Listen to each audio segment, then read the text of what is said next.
Hey guys! As I promised in my last video on speciesism, this one is about misanthropy within the vegan movement.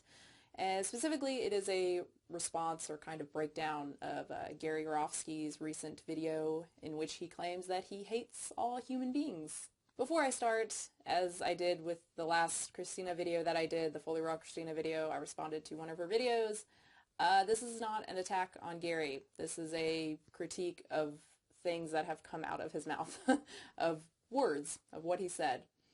If you were convinced to go vegan after watching one of Gary's lectures, fine.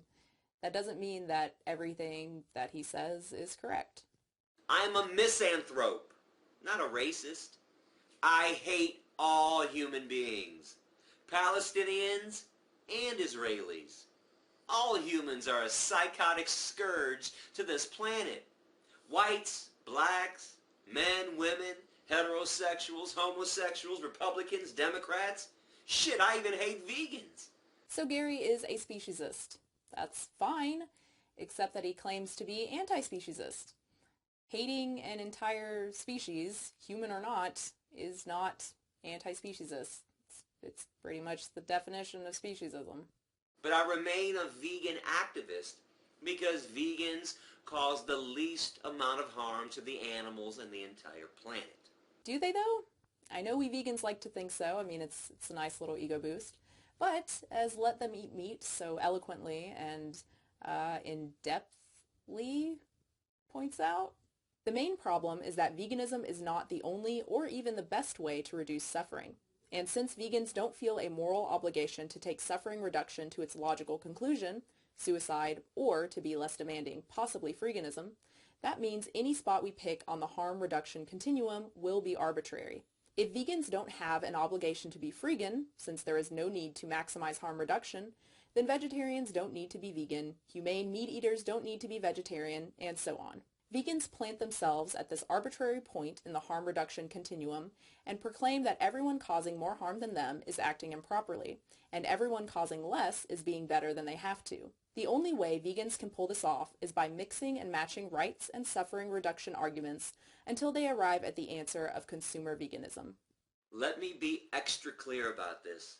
The Holy Land does not belong to the Palestinians or the Israelis. It belongs to the animals. This whole planet belongs to them. Why? And aren't we animals too? Also, property is a human concept. Animals have no understanding of what that is. So it's time to face some harsh reality. They can all become vegan and live in peace and harmony. Because we all know vegans just exude peace and harmony. Fuck human rights! So this is what essentially becomes the main theme of the video, that to get rid of suffering, to bring peace to the land, we first have to put an end to speciesism, be anti-speciesist, and go vegan. Then we can worry about human rights and human suffering. What I'm saying is that if you got rid of speciesism, you wouldn't have the rapes. You wouldn't have human suffering. You wouldn't have racism, sexism, heterosexism, anti-Semitism, classism. Pretty funny coming from someone who hates an entire species. If you teach a child growing up that a spider, a mouse, a chicken, weak, even insignificant beings in many ways, deserve their right to be free, when that child grows up and encounters different sizes, shapes, and colors of humans, how are they going to learn to hate? Because that's what it boils down to. Sizes, shapes, and colors. So if you teach peace from the beginning, you get rid of racism. So the root of all that hatred, the rapes, the tortures, the Holocaust that have been going on, not just to the Jews, the Armenians, and many other groups of people around the world, you got to attack the cancer at the root. And we've learned to kill and torture each other effectively because we practiced on the animals first. This is quite the statement with no evidence supporting it. Where is the evidence that being raised anti-speciesist automatically makes you a good person? You can say that perhaps this is the outcome, but to wholeheartedly endorse it as the inevitable conclusion is irrational. More importantly, it is a very simplistic and wrong understanding of human behavior. This idea that we're all perfectly moldable little creatures and that our genes have nothing to do with who we are. Of course, science says that's not true. It's both nature and nurture that matter, not either or. Psychopaths, although extreme cases, are a good example of this. Psychopaths have very little to no empathy, not because they weren't taught it, but because of their brains.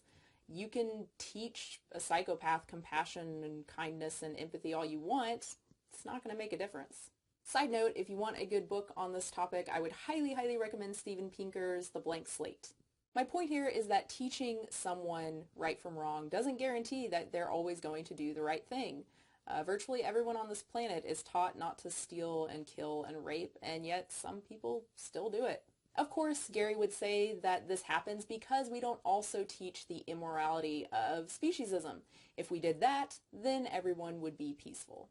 Again, proof? Where is the proof that people cannot value other people without also valuing other animals? In fact, we see proof of the opposite. If we look at the Western world, the vast majority of us do not kill other people, we don't rape, we don't steal, and yet the vast majority of us also consume factory-farmed animals. And yet today we value human beings and human rights more than ever before.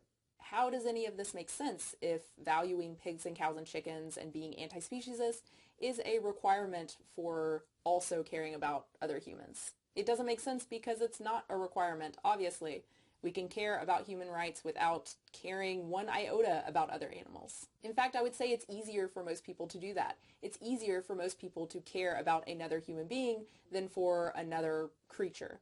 And the further away an animal gets from looking and behaving like us, the harder it is for us to empathize with it. If you look at a chimpanzee versus a trout, the chimp is very expressive and has a lot of features that are very, very similar to us, and a lot of people can definitely empathize with that. A fish is ugly and scaly and slimy and weird. It's hard to feel anything for that. Now, I'm not saying that teaching compassion towards animals is not a good thing. I think it absolutely is, and it may translate to humans and instill in children the desire to at least not cause harm to the innocent, human beings or otherwise. But again, there's no guarantee. And, as I said in my last video, my speciesism video, you can teach compassion for cats and dogs and cows and pigs and chickens without teaching anti-speciesism. So I will say again, if you want to get rid of the human suffering, get rid of the animal suffering, because we've been trying to get rid of human suffering for thousands of years. No success, not even close. What? Sure, we have a ways to go, but no success? I would much rather live today in 2015 than pre-1920 when I couldn't vote and my chance of dying from various diseases was much, much, much higher. And I could be wrong, but I'm pretty sure that a Black American or any minority would rather live today than in the 19th century. Get rid of the old. Try something different. Try putting peace into your body instead of death and discrimination and torture and violence. Because that's what happens in a slaughterhouse. It's horrible. These animals are terrified. You make your body a walking graveyard of violence, and you wonder why we're a violent species? As outlined in Steven Pinker's book, The Better Angels of Our Nature, Why Violence Has Declined, violence has declined. In fact, author of Animal Liberation, Peter Singer himself, wrote a review for the New York Times praising the book. The Better Angels of Our Nature is a supremely important book. To have command of so much research spread across so many different fields is a masterly achievement. Pinker convincingly demonstrates that there has been a dramatic decline in violence, and he is persuasive about the causes of that decline. Also, it seems like we are more violent today in terms of the treatment of farm animals, of course, the cruelty involved in factory farming, and yet the violence, again, towards other human beings has decreased. If Gary's right that anti-speciesism is a requirement for peace, that we need to treat animals well and be vegan, how is this possible? Shouldn't we be more violent today towards other people since we are also more violent towards other animals? Human rights activists actually travel to the Gaza Strip to build chicken coops. So who's the real prisoner? Who's the real victim? Who's got it bad? Humans or animals? I'm not really sure what Gary's point is here, that animals have it worse than people. You can say whether or not you care more about the plight of animals or the plight of humans. Gary would obviously be on the side of the animals. But does that even matter? Can't you do both? Can't you care about human rights but also care about animal suffering? I would never go to jail, nor give up my freedom or my life for any human rights cause, because we are monsters. I really don't believe Gary feels this way. I mean, if he did, what would be the logical conclusion? He said we, which includes himself, so suicide? I'm sure that he and his followers would reply that he's an activist. How can he help the animals if he's dead? Well, his death would result in less animal suffering. He would no longer inadvertently step on insects. He wouldn't displace insects and other animals for shelter. Insects and critters wouldn't be killed in the growth and harvest of his food. I guess you could say that more suffering would be avoided by Gary being alive and promoting the vegan message and helping other people to go vegan. But how could you know this? A lot of people say that they were inspired to go vegan based on Gary's lectures, but how many actually stay vegan? Based on the evidence we have, probably not many. So Gary allowing his monstrous self to live is quite the gamble. A gamble that he's willing to make because, like the rest of us, he values human lives. Unlike the rest of us, it seems he values only one life. His own, is what I'm saying. I'm saying he hates everyone except himself. But even though I say that I hate humans, I am no violator of human beings. I am not a hypocrite, unlike the human rights activists who are in constant violation of principles of equality every second of every day. Shit, I even buy 100% fair trade clothing as of 2013. And I'm a misanthrope. Good for Gary. Although buying fair trade doesn't always mean that it's fair. It's a bit more complicated than that. Do you realize in America that when blacks were freed from slavery, they were given 40 acres and a mule? They were actually given a fucking mule.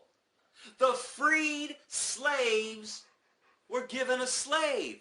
Who's got it bad? Blacks or animals?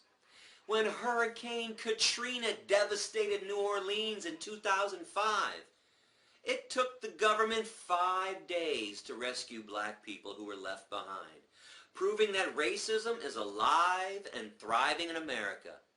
But guess who's got it worse? If black people tried to get on a rescue helicopter with a dog or a cat, they were forced to leave the animal behind. It took 2 weeks for the government to allow us to go in and rescue the dogs and cats. Who's got it bad? Blacks or animals? I don't know who has it bad, but I know who has it pretty good.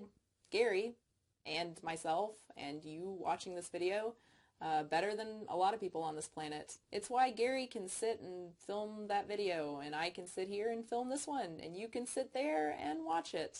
It's why we can sit and ponder the existence and suffering of other humans, not only humans, but other animals, even insects. I've never been poor or in any kind of survival setting, but I imagine it's pretty difficult to think about others, much less other species, when you're just trying to survive, when you're just barely making enough to feed yourself. We're really fortunate to have the means to be so empathetic, to have the physical and mental energy to really think about this stuff. Now, I'm not saying that poor people aren't empathetic. Of course not. I'm merely talking about extending our circle of care. You know, we all kind of have that core of our main family members, extended family members, friends, acquaintances to some extent. And most of us automatically care for those people, do what we can to care for those people or animals. It's thinking and doing something for others outside of that circle, for people who you have little to do with or you don't even know, you don't love at all, you have no feelings for, people who live across the globe. That's tougher for everyone. The Nepalese earthquakes, which Gary so lovingly refers to later in this video, that's a really good example. It's hard for me not only to wrap my brain around, but to really care beyond, oh, that's really sad, I'll give a few bucks. 5 minutes later, I'm watching some video on YouTube or working out or drinking a smoothie, and I'm not thinking about it at all. My point is, compassion for people we don't know is hard. Compassion for animals we don't know is even harder, even for those of us who have the luxury of sitting around pondering issues like speciesism and animal cruelty.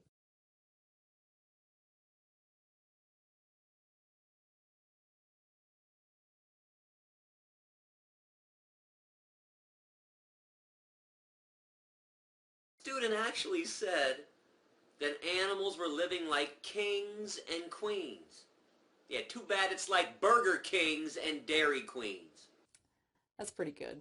Moreover, as black people have been marching the streets of America because a bunch of psychotic cops have been murdering them with near impunity, at the end of the day, these protesters are going home to eat murdered animals.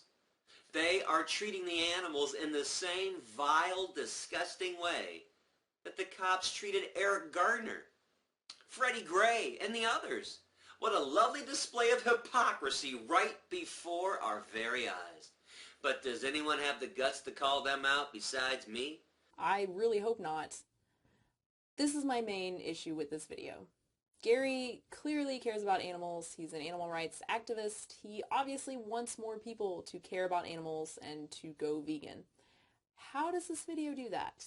It's received a mostly positive response if you look at the likes and the comments on his video, but that's because he's preaching to the choir. These are people who are already vegan. They're Gary fans. They're going to like what he has to say.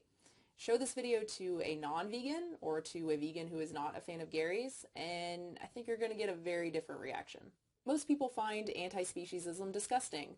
Most people find equating eating animals with human slavery disgusting. Most people find misanthropy disgusting. I think vegan Linda McKenzie says it really, really well in her blog post, Misanthropy and its Effect on Our Vegan Advocacy. Not only is it necessary to have basic caring about other humans in our vegan advocacy, but I would even suggest that if we really don't care about other humans, or hate them, or consider them a lost cause, our caring about non-humans is unlikely to be authentically about them and more likely to be about us. Our focus on animals may be a reaction to feeling hurt and disappointed by other humans, justifying and reinforcing misanthropic cynicism or resentment, or projecting our own identification with victimhood and other aspects of a narcissistic disposition upon suffering animals, rather than facing these and dealing with them in constructive ways. No matter what flurry of activity we engage in for the animals, we're not likely to be very effective if our motives are muddied. Oh, and here's one more group of psychos who need to be called out. The Hindus in Nepal, who murder hundreds of thousands of animals every 5 years in a festival of murder for their Hindu gods. Click the link if you want to see the 2015 Festival of Blood and Murder and see how wonderful these scumbags are. The only travesty with the recent earthquake there was that every motherfucking Nepalese who took part in this festival or who stood by silently didn't die. Fuck them and anybody who donates money to help them recover. I warned you. So that's it. I think misanthropy is disgusting, and I think as vegans we should be saying that. We should not be defending it and promoting it as a desirable trait among vegans. I also think the animal rights first then human rights thing is really silly, along with the everyone goes vegan and then we're all peaceful. It's just, it's a really childish way to look at the world, and it's also pretty funny when you think about what's one of the major issues people have with vegans. The fact that many of them are very militant and very uncompromising and misanthropic. But that's just what I think. I would love to know what you think, so please share your comments down below, even if you disagree with me. That's totally fine. You're totally welcome to post, as always. The only reason I say that is because a Gary fan actually advised me not to do this video. And I responded, because I thought she was joking. I was like, is that a threat? And she said yes. And I was like, oh, she's not joking. I mean, she could have still been joking, but which would have been pretty incredible. I mean, it was a really long conversation. That would have been pretty incredible to keep the joke going. The point is, please post down below. Post your positive or your negative, your critiques or your yay, this is great down below. Post whatever you want, honestly. I don't really care as long as it isn't spam. I may regret that.